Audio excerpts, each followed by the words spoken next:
My name is Yona Alexander, and I'm personally and professionally delighted to be here. By chance, in a way, when I discovered that my friend and colleague Ed Marks was scheduled to speak, I said, "Oh, I would love to come and listen to him." Each time I learned something new, although we know each other 35 years, I would say, by less counting, when he was at the State Department, the Counterterrorism Office. And you can see one of the great values that we have in humanity is friendship and loyalty. So I guess we're loyal to each other for a long, long time, like a good marriage, as we say.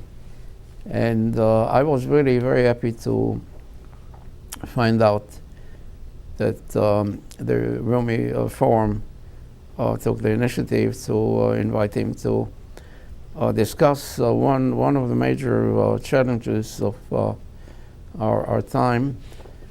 For many reasons, it's not only the issue of security strategic in a very strict sense, depends how you define security, but it seems to me that from what I know about the Rumi Forum work, I was really fascinated by the, as an academician, by the philosophic approach in terms of the ecumenical approach to issues, to open up. All of us are in the same boat. We have the same blood. We have the same aspirations. And it seems to me that this is the right form to deal with that, because we're not dealing specifically with challenges without solution. It's conflict resolution. And in fact, one of the projects, if I may mention, that Ambassador Marks here and myself and some of our colleagues are developing is the role of diplomacy. How can diplomacy advance the cause of peace with justice around the world, and whether it's terrorism or some of the regional issues that defy is a solution. So diplomacy has a very important role to play. So is religion, so is culture. So I think this is the right form, and Ambassador Marks is uniquely qualified, obviously, to deal with all these issues. You do have some summary of his background and work at the State Department and outside the State Department. And those of us in the academic community, we are delighted that he's taking a very active part in our work. Now it's all yours. Thank you. Good afternoon. It's a pleasure to be here at the Rumi Forum. Although my pleasure is a little bit modified because I did not expect to have Dr. Alexander here. And why that makes me a little bit timid is that Dr. Alexander is the doyen of the CT counterterrorism experts in Washington. We all turn on the television and it's full of talking heads, all of whom have self-declared themselves as experts. But if you Google Dr. Alexander's name, you'll find serious, mainline, seminal publications going back 35 and 40 years. So having him here while I'm supposed to speak on it is a bit intimidating for someone. But there you go. It's a very complicated subject, it's a very sensitive subject, lots of aspects to it. I'm going to maybe touch on 3 or 4 aspects of it, characteristics, and then maybe we can have some discussion about it. One of the first dividing comments one must make about terrorism, practice of terrorism, is one that Dr. Alexander and others have pointed out for years. Terrorism is fundamentally theater. It's political theater. It's about making an effect to obtain an objective. All we have to do is think about 9/11 as a political act of drama which has changed attitudes, changed the environment, and changed the behavior of the American government and other governments. So it was theater that was not only very dramatic, but theater that was very effective. Now, dealing with terrorism has raised another question which comes up all the time, the question of definition. What are we talking about? It's interesting to note is that almost every government, every academic, every politician around has attempted to come up with a definition, and yet there is no single accepted definition. Even inside the United States government, there isn't a single definition. Different departments have different definitions. Then there's the UN, academics, different governments. But in a sense, this is purely a lawyer's problem, because the difference between the various definitions are very technical and really are almost either very, very extremely abstruse academic or legal detailing. We all know really what we're talking about. We're talking about terrorism is the use of violence, a form of violence, which violates the norms that we all come to accept regarding disputes, including war. But the violation, the terrorists, the people who use terrorism, deliberately violate the norms in order to obtain the reaction they wish, in order to create the drama that will cause a reaction. Otherwise, why bother to do it? Now, terrorism has two major aspects. I'm only going to talk about one. The use of violence to obtain political ends, to violate norms, has often been engaged in by governments in the past and today. We won't get into that, because I'm not going to talk today about terrorism, the use of terrorism by governments. That is a whole subject of great interest. It's been talked about much in the past. I want to talk about the terrorism which seems to have dominated our media the last 10, 15 years, and the one that we're generally referring to when we talk about terrorism in the contemporary world, which is terrorism by non-state actors, terrorism by private groups, by political organizations, but not by governments. But while we're talking about, we must never forget that governments also have used terrorism, and some of them continue to do so. Now, one of the significant changes in the world in the last 15, 20 years was the end of the Cold War. Cold War went on for 50 years or so, and it existed and created a form of structure in the world. We had two major blocs in competition, and we had some others maneuvering, other countries maneuvering between them. But we had a form of what the political scientists call a form of political architecture in the world, and much that took place in the midst of this structure of the two major opposing blocs.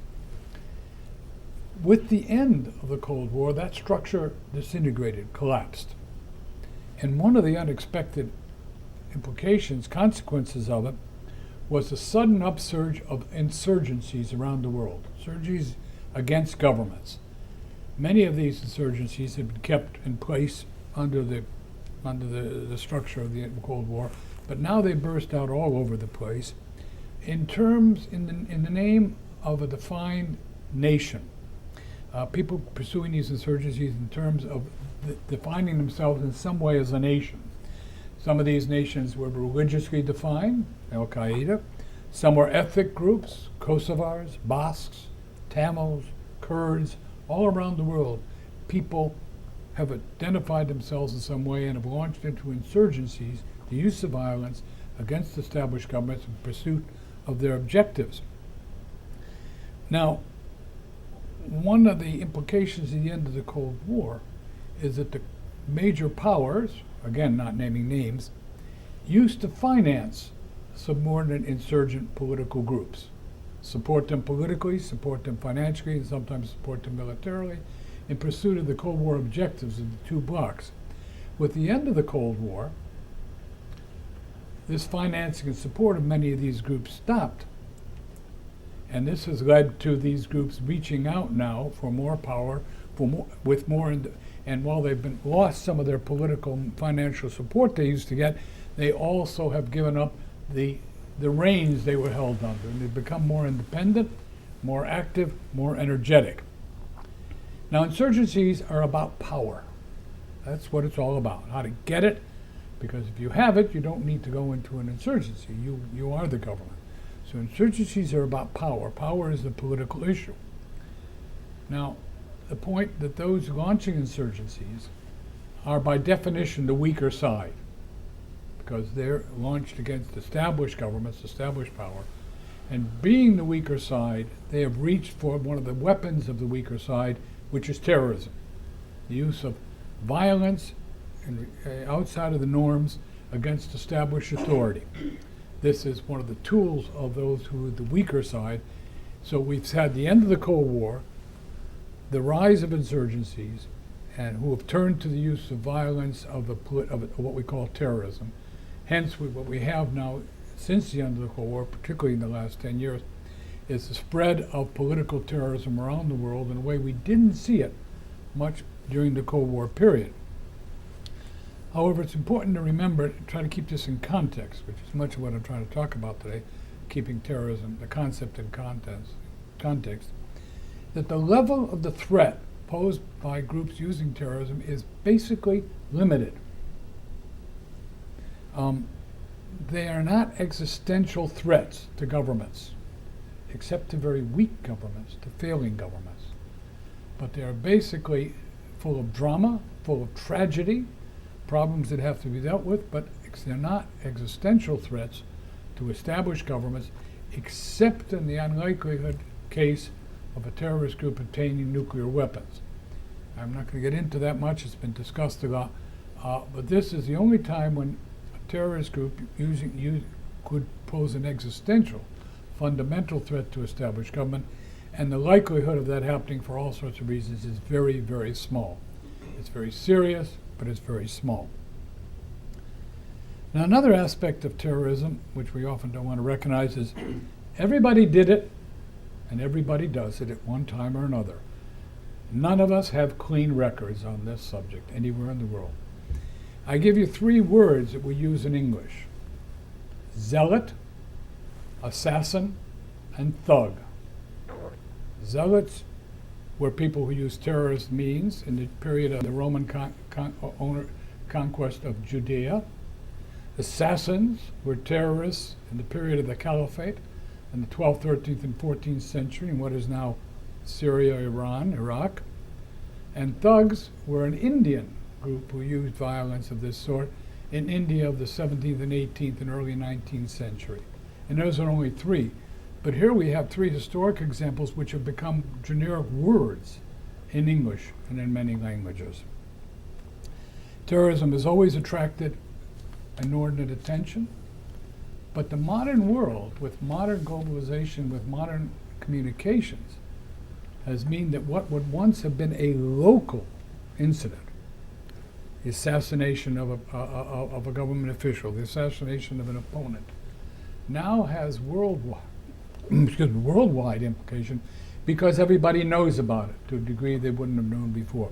The most striking early example of this phenomenon, of course, was the murder of the Austrian Archduke in 1914, which kicked off the First World War, because the event then resonated throughout Europe. Nowadays, nothing happens anywhere that doesn't resonate throughout the whole world, all the time. Another aspect of the situation we're in, which I mentioned, referred to earlier, was the end of the Cold War has led to expanded acceleration of the process of globalization, politically, economically, technologically, and in communication. Globalization is pervasive. It's everywhere. This has meant that for those who wish to use political terrorism, the effectiveness of their acts are expanded, have grown, because the stage, if terrorism is drama, the stage is bigger. The stage is now global. You can reach out across the world in a way that was not impossible before the invention of modern communication and before the globalization of the world, and the implications of what you do. And transnational global groups who are now reaching into each other's field of activity to share activities, marriages of convenience, and also seeking for support. So we have global groups who do political terrorism, which is in some circles more respectable than just being a criminal. But terrorist groups have gone into global criminal activities because it's a source of money and funds. And where do you get your fake documents? And where do you get your ability to move people? And how do you get your ability to move funds? It's through the criminal world. So we have a melding, at least on the borders, of transnational criminal groups and transnational political groups. This is very serious because of the problem. Both of these groups have greater scope, greater ability to work in countries of weakened administrations, weakened economies. So weak states provide a greater opportunity for these groups to operate, and in the process they weaken these governments and states even further. So we're having the phenomena which we now talk about so much of failing governments, failing states, and in some cases actual failed governments and failing states, providing areas with basically chaos, which then provide places where transnational terrorist groups and transnational criminal groups can expand their activities. I'm jumping from subject to subject, and another one I want to mention, which I think is terribly important, is the rise of religious conservatism or religious fundamentalism. Interesting enough, this process began probably in the second part of the last century, 20s, 30s, 40s, and it expanded a lot in the 50s, 60s, 70s. Interestingly enough, nobody noticed it. Nobody noticed it. The academics didn't notice it. Politicians didn't notice it. Diplomats didn't notice it. Intelligence agencies didn't notice it. It's a phenomena that grew around the world in the period, and it's interesting. One of the most important aspects of it, it occurs in every major religion in the world. Let me repeat that. Every major religion in the world has seen the growth of religious fundamentalism in the 20th century. So that by the 80s and 90s, near the end of the century, in every major religion, what you might call the liberal progressive wing is smaller within its community than it was 40 years before. The middle has more or less held its own, and the growth in importance and in numbers has been in the conservative, revivalist, fundamentalist wing. And again, this is true in every religion. One group that did notice this phenomenon was the American Academy of Science, which produced a 5-page, it took 10 years to produce a 5-volume report in the early 90s. If you don't want to read the 5-volume report, which I don't think any of us do, there's a magnificent 400-page version of it called Strong Religions, which is a superb discussion of this phenomena. They're not taking sides, they're not judging against, they're just describing the phenomena, what is happening, and an attempt to understand it. They only make an attempt, they don't think they have the answer. The short-term answer is there's something about the modern world, the growth of globalization, the significant growth in populations. I grew up in a country, the United States of America, which we thought was pretty big. It had 130 million people. Think about it, had 130 million people. We now have 350 million, and this is true around the world. There was a time not too long ago when the total population of the world was 2 billion, it's now 6 billion and counting. That plus globalization plus urbanization has somehow produced an environment in which large numbers of people are looking for answers, are uncomfortable with the world, uncomfortable with what's going on, and have turned backwards, look into their cultures, into their religions for earlier verities, earlier explanations, earlier condolences and compensations as to what's going on in the world. Now, this religious revivalism, as I say, is word spread, common to all religions, but don't want to say that all religious fundamentalists are politically active, not at all. But it has spurred one theme of political activism has been religiously motivated. Now it's important to say that not all religious fundamentalists who are politically active are terrorists, by no means. But out of that has come a very small group, a very small minority. So we have a situation where in some places, in some countries, in some movements, there is a relationship between unhappiness with society, religious fundamentalism, political activism, and in extreme terms, political terrorism. But we must be very careful not to confuse the motivation for political activism and political terrorism and the justification for it. And in many cases, religious fundamentalism is used as a justification for political activity which is motivated by other things, all sorts of other motivations and activities. Now, this phenomena of non-state violence and religious fundamentalism is worldwide. We're seeing it everywhere. The most prominent example today, the one that occupies most of the media, the one that we're most preoccupied, the one that unfortunately we tend to think of when we think of political terrorism, is what's coming out of Islam, the Muslim world. This is not surprising when we consider that 1/3 of the world's population are Muslims, that 40 or so countries are very prominently Islamic communities, Islamic culture, and that many of those countries are suffering from extreme degrees of political and economic instability, unhappiness in various respects. They're going through enormous change. So we're getting, and Al-Qaeda just represents the most dramatic aspect of it, we're focusing to a large degree on this problem of religious fundamentalism, political insurgency, political activism, and at the extreme end, political violence in the Islamic world because it forms such a large part of the world we're in. However, in looking at those, we must make clear distinctions between Islam as a faith, Islamism as political movement, and radical Islamic jihadism, or whatever you want to call it. There are so many names, which is the extreme end of that spectrum. But again, as we must point out, we must be very careful between situations where people are using Islamic terminology as the justification, as the idiom of their militancy, as distinct from it being the source of their militancy. Now, another aspect of it which has caused enormous concern and which we're much react to is the question of suicide terrorism. It's a special question because it's the single most dramatic development of terrorism of the last 10 years or so. It is extraordinarily effective. It has shaken all of us enormously. I repeat, if terrorism is drama, then suicide terrorism is high drama, which grabs everyone's interest to an extraordinary degree.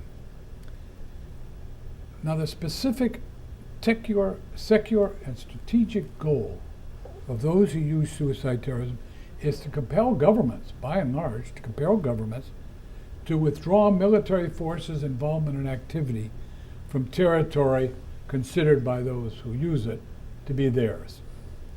This tactic is especially significant and effective when dealing with democracy, because the openness of discussion in democracies, the role of the media in democracies, and media loves drama. Media loves drama. And the fact that publics in democracies will make their feelings known and will affect government behavior. So suicide terrorism is a way to shock and influence democratic governments extraordinarily effective. Let us not forget the Spanish government, which pulled its troops out of Iraq after the result of a terrorist incident in Madrid. So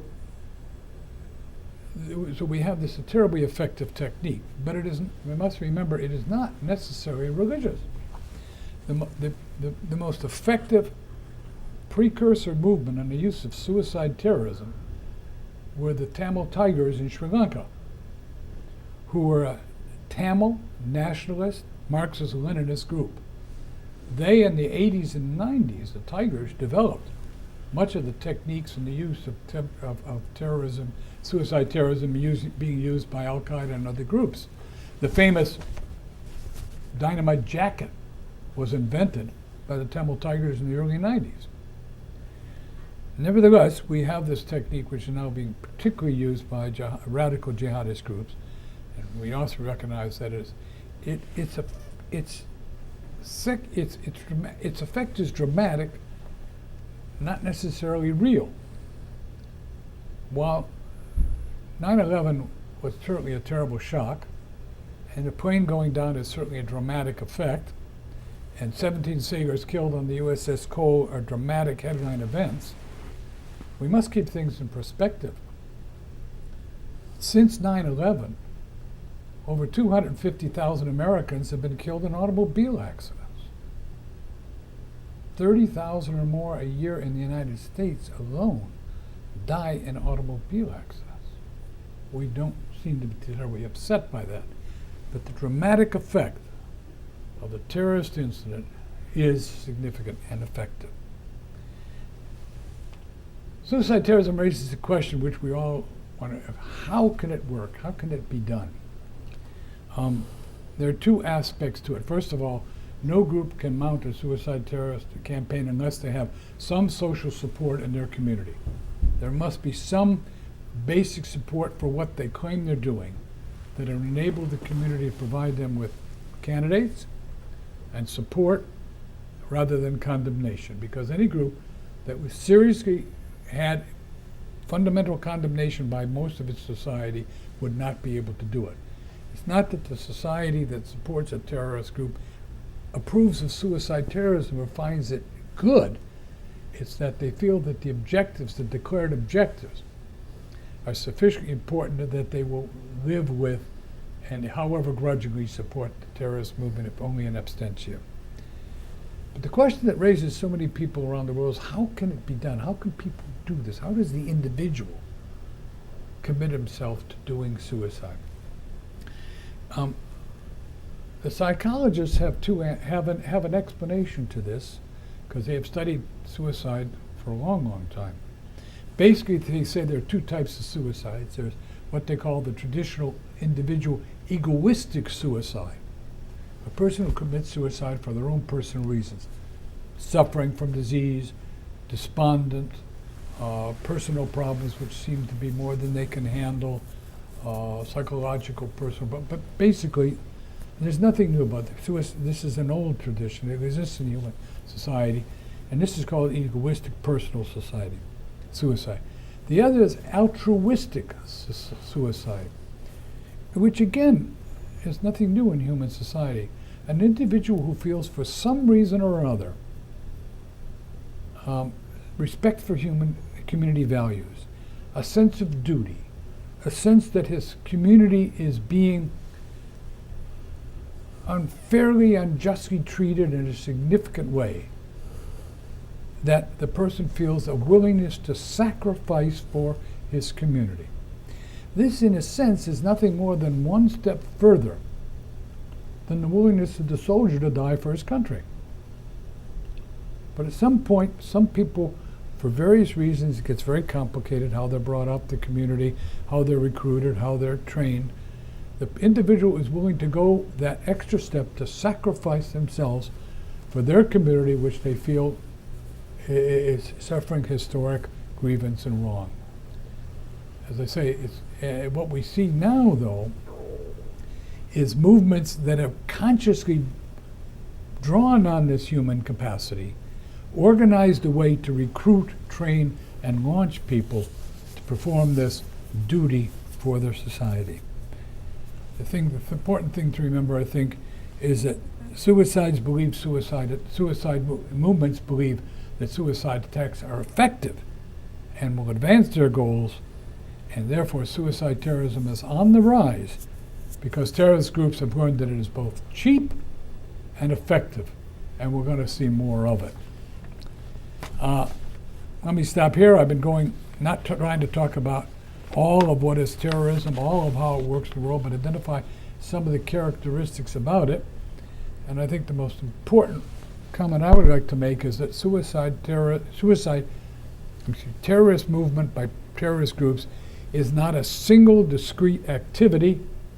It is part of the wider political activity of the world we're in.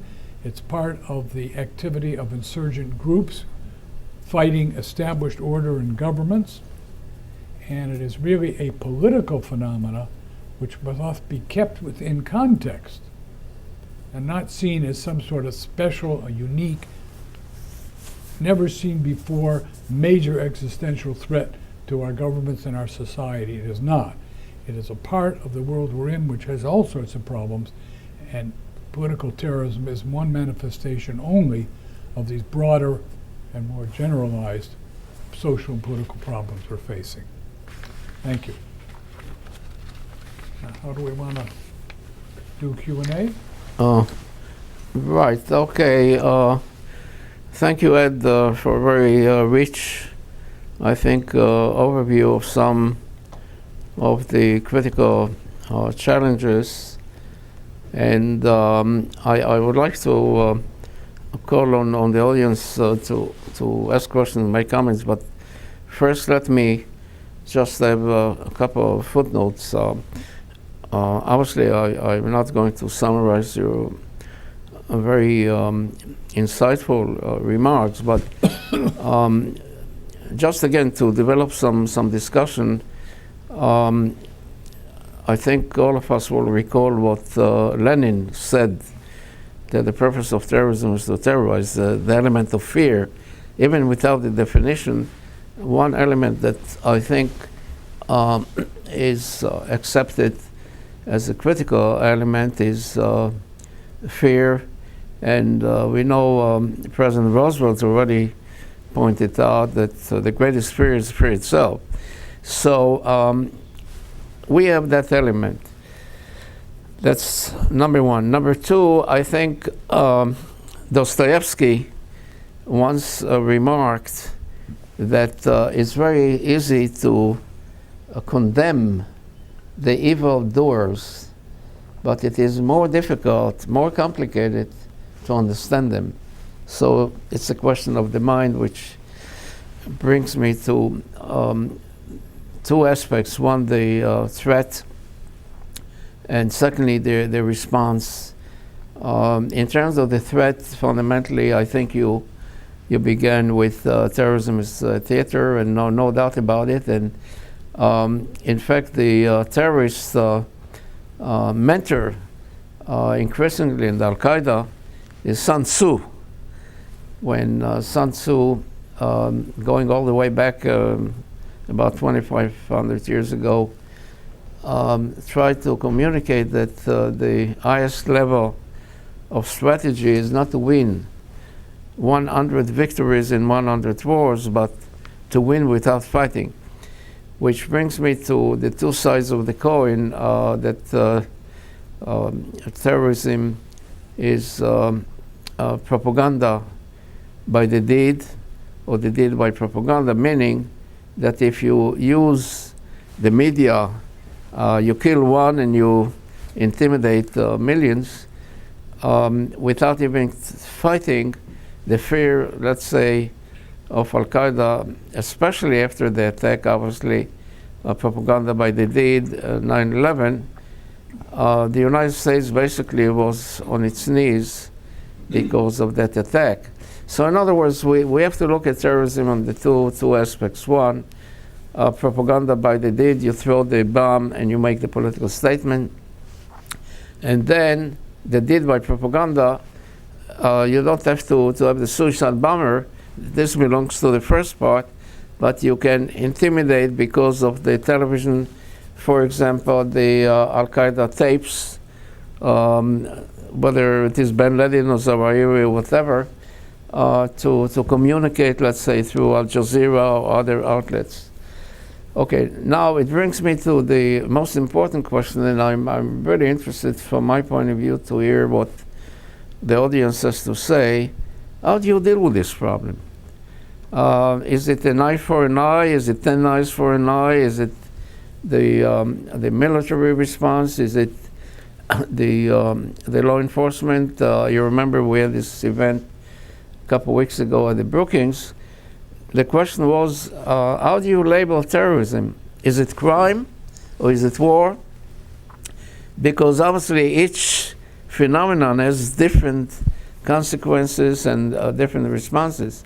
So the question that I would like to pose to you and to the audience is what is really the strategy of terrorism in terms, let's say, of comprehensive strategy? Is it clarity in terms of the policy? Is it effective organizational structure? Is it quality intelligence? Is it the role of the law enforcement? Is it the role of the military? Is this the economic responses? Or is it the civic society? Meaning each and every one, the different communities, the culture, religion, let's say, the role of the media, the academics, and so forth.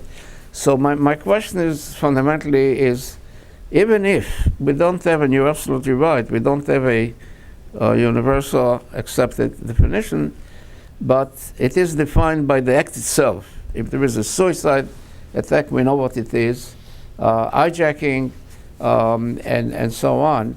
My question is, how do you deal with this? And but what you said before absolutely is correct. I mean, we had, 300,000, hundreds of thousands people killed on the road, yet, and if you have one incident, it's like the Christmas aborted, attack in Detroit with a Nigerian, Al-Qaeda terrorist. Everybody was focusing attention on that. So my question is, okay, we know what the threat is, and you were absolutely right. The most dramatic and dangerous is the escalation to the weapons of mass destruction, biological, chemical, nuclear, and all that. And the question is, how do you deal with these issues? So maybe you want to answer or comment some of the things I said. I'll make one comment before we right. There is a marvelous insight I was once taught. It's called professional deformation. Whatever profession you learn to look at things a certain way, not another way. Surgeons like to cut. Lawyers like to litigate. Diplomats like to negotiate and discuss. I'm a professional diplomat. So the answer to your question is all of the above. It's a police problem, and a military problem, and an intelligence problem, and a political problem. It's all of the above. There is no simple strategy, but it's also got to be kept within context. You used a phrase which has become very popular. At 9/11, the United States was on its knees. No, we were not. No significant aspect of American power was significantly diminished by 9/11, except in our minds, except that we reacted that way. Our military was no weaker. Nothing was any less after 9/11 than it was before 9/11, except how we perceived it. That's it. We have to deal with this problem not as a single discrete problem. It's part of politics, it's part of diplomacy, it's part of war, it's part of police security, it's part of border patrol, it's all of the above. So that's the diplomat's answer, which is to fuzz it and mix it with everything else. Right. Which is, it's part of an overall how we behave as a country. Please.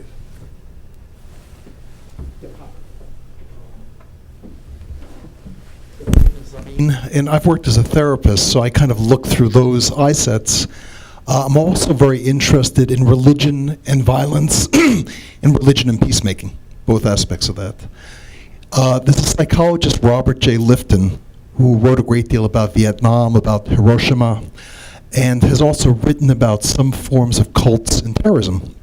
And he talks about a kind of apocalyptic consciousness. Now, that's not saying that the people who are creating the thing necessarily are in that, but it brings a population or even a group consciousness into this very deep mythology or archetype, which is the apocalypse, the end of the world.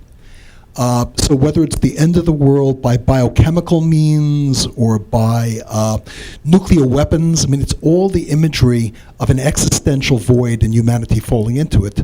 Now, there's altruistic suicide, but I also think there's apocalyptic kind of suicide, which is somehow my action will bring on the apocalypse, or my action is in reaction to those who are trying to bring on the apocalypse. I think about George Bush's war on evil, in a sense, as being that. And I remember, I think it was in 2003, there was a cartoon in the Post, and it showed very much like if you think of Moby Dick, There was a great white whale, which is a wreck, and President Bush was pictured as Ahab stuck on the whale, and it was going down.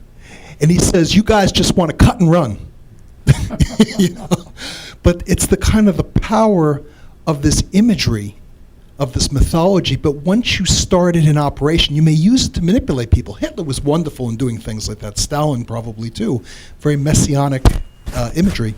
But once you get it going, it's like a fire that catches its own imagination. And I was wondering if that could play into this discussion. That's an interesting comment. Maybe there is a third kind of suicide. That's a very interesting one. Apocalyptic suicide. Those who they're in the Abrahamic religions, not in the others, there is the concept of the apocalypse, which is in a sense God determined and God desired. So if you believe that, then bringing around the apocalypse is something you should do. Now, so I'm going to add a third type of suicide. I think you're right. The only consoling thing about it is, I'm not a scientist, but from what I can gather, there's almost no chance of pulling off apocalyptic with chemical or biological. I'm told you really can't do that, despite what the science fiction people write. The only one that could possibly be apocalyptic is nuclear. And nuclear is really very, very difficult to get and deploy. It's not the sort of thing which 5 guys in a basement can do. It just isn't. It takes enormous resources to be able to pull it off and get it together. So while there's a possibility of it, and it's something that we should be concerned about and take efforts to watch about, it is not a high order type of concern. Living in Washington at that time. Pardon? Living in Washington at that time, there was 9/11 with the Pentagon, and very shortly after there was the anthrax. Right. Yeah, which killed 5 or 6 people. And then there was the That's a tragedy. That's not apocalypse. No, and I understand the rational meaning of what you're saying, but what I'm talking about is the emotional affect in the experience of being in Washington, where we began to think, what if someone has brought a vial of something and releases it in the subway?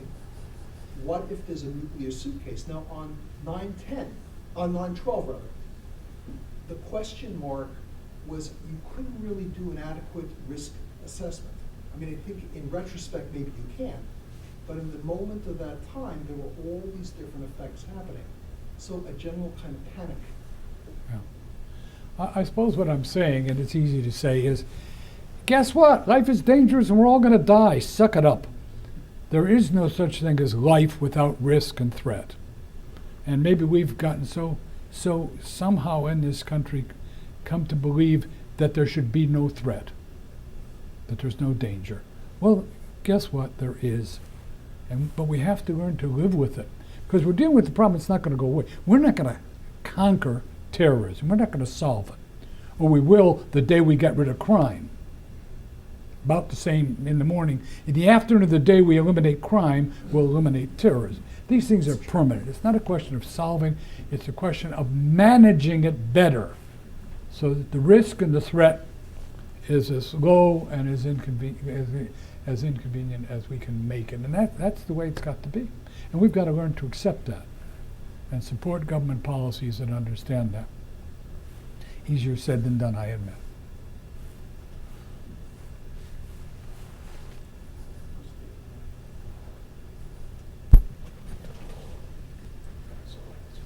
Ambassador, thanks for your comments and your time. My name is A.C. Ruth. I'm with the U.S. Air Force, going over to do some diplomatic service in Turkey. So, but based, following on to the comments you just made of how do you, combat or manage the terrorism, what are your thoughts on measuring success, towards that end? I know it's something that's been debated quite a bit by the academic world. Yeah. My short answer is you can't. And if you're from the military, you then are living under it goes with the professional deformation. It goes with one of the professional deformations of the professional military is a passion for metrics. You want to measure something all the time. It's a desirable objective and skill, But some things can't be measured in any meaningful way. And I'm not sure how we measure success or how well we're dealing with terrorism, because success is measured by, success means things don't happen. And how do you know how many things don't happen because our programs have been a success? We know lots of it has happened, but we don't know how much, and there's no way to measure it. All you can measure is the things that happen, and that skews your observation. There have been 100 incidents last year. Is that better or worse than what? Because how many would there have been if you hadn't been successful? And by being successful, it's not just us. Remember, other governments have they have their skin in the game as much as we do. What we must do is, every government's got its concern in dealing with this. So we don't know all the things that didn't happen because of things that we did. And there's no way to measure that. And so the problem with measuring in metrics is you measure the things you can count. And you don't measure the things you can't count by definition. So you can count how many incidents there were last year, but you can't count how many didn't happen because of effective programs. That's why it's dangerous to measure it. And I think pursuit of that objective means you spin your wheels and waste a lot of time and probably draw wrong conclusions. For instance, if you go from 100 incidents to 110 incidents, we've had a 10% increase. We're losing. Not necessarily. Is that a significant variation? For all we know, there were 1,500 incidents planned, and we stopped more than the year before. We don't know that. So metrics and measuring are I'm not sure, useful in this situation with this problem. And just as a footnote, I mean, to come to his question, I think you're absolutely right when you said that terrorism is going to be with us as long as you have human beings, unless we change human nature and so on. But I think when you said that the only way to deal with this is to bring it under manageable levels, that we can live with terror the same way we live with crime, and so on. But to come back to your question, and I see where you're coming from, and obviously one can go through that particular metric or route if you measure the incidents in the country, as he indicated, Ed, and if you have, let's say, less number of incidents, is this success? But I would like to submit to you that the key is not only the number of incidents. It goes back to the question of perception that Ed was talking about. It's really the question of the impact. The impact of the incident, the impact on the government, the political impact, the economic impact. One incident, 9/11, and Ed is right. I mean, the United States, obviously, it wasn't a question of survival, but we were on our knees in the United States because of the perception that, look what happened. 19 people were able to, not eyeball to eyeball on the battlefield, to defeat the US, of course. They couldn't, but they were able to destroy the symbols of American power and economy and all that. But you know, the economic cost was enormous of the 9/11.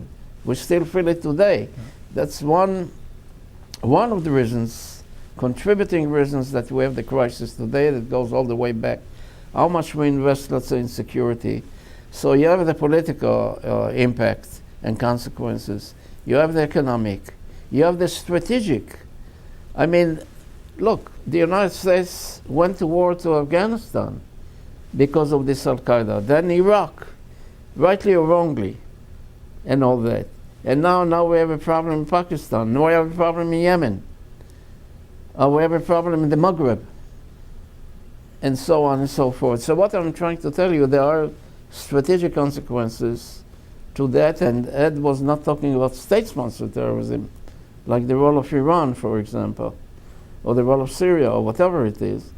We're talking about the sub-state groups.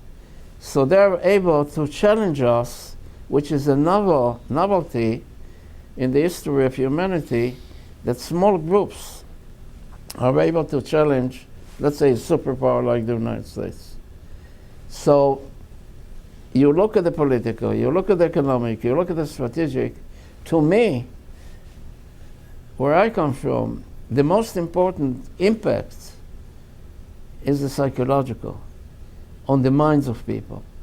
If you and I, and the public, the civil society, loses the confidence in the capability of the government to protect them, we're turning the clock back to the so-called Middle Ages, to have private police forces and all that. You cannot trust the government that they're going to do the job. And that's why there are many people who have doubts about the so-called success, let's say in Iraq or Afghanistan or Pakistan. So we're talking about humanity and how humanity feels about that kind of threat. More people are being killed, as I indicated, on the road, of course. But you know, we take it part of modern life. But you can see that the terrorists have some instruments that can affect the mind. So what I'm suggesting is the response to that must come from the civic society. For example, what you're trying to do I'm talking about the Rumi forum, what I read and so on. You're part of the solution, not part of the problem. To get the religious community, to get what we call the diaspora communities involved, and to say, look, we're in the same boat. We have the same blood, we have the same threats. So I would like to look at the challenges, but as the Chinese said, you know, danger is also an opportunity. So what are the opportunities that you think we should take in order to minimize the risk of terrorism and bring it to some level that we can live with? Yona's made a good point, and I'll show my professional deformation by arguing now the other side of the point. I don't think we can do metrics, but we can do, and I think you made a good point, about how are things going. We can measure not in numerical terms, but whether it's more of a problem or less of a problem. And then we can do that by looking at what Yona has mentioned, what's happening inside countries. Now the Pakistan problem is but also not by looking at just as a terrorist problem. If we've got political, economic, social, strategic problems about Pakistan, it's not just because of terrorism. There are lots of other questions. Terrorism is part of the mix in Pakistan. So I guess how we measure while we're doing or how things are going, by what is happening in different community. Have we got more countries that are being a problem to themselves as well as us? Have we got more countries looking like they might be failed states with all that implies? And in those contexts, what part of the problem is terrorism, or is terrorism the cause of it, or is terrorism just something that's exacerbating it? But it's not just a terrorist problem. So how do we deal with whatever the problem is? Yemen. And to what degree is it terrorism, and if so, why? If it's insurgency, why? If it's corruption, political competence, whatever. So I'll go back to, yes, you can look at how we're doing. You're right, that is a good question. But we can't do it by metrics. We have to do it in a kind of broader, sloppier way. How are things going? And I go back to Yana's perception. What is happening to governments and societies? Are they doing well? Are they showing signs of failing, with all that implies for themselves, their neighbors, and the world community? Okay, well, you know, the academic community always say it's the beginning of scholarship, not the end of it. It's the beginning of the dialogue. And obviously, we should continue. After all, you know, it's not they and us. All of us are together in terms of facing the challenges and offering some of the opportunities to deal with these issues. And obviously we do have not only the so-called art power, but the soft power. And this is the role of the civic society. So I think we're going to continue the dialogue in the future.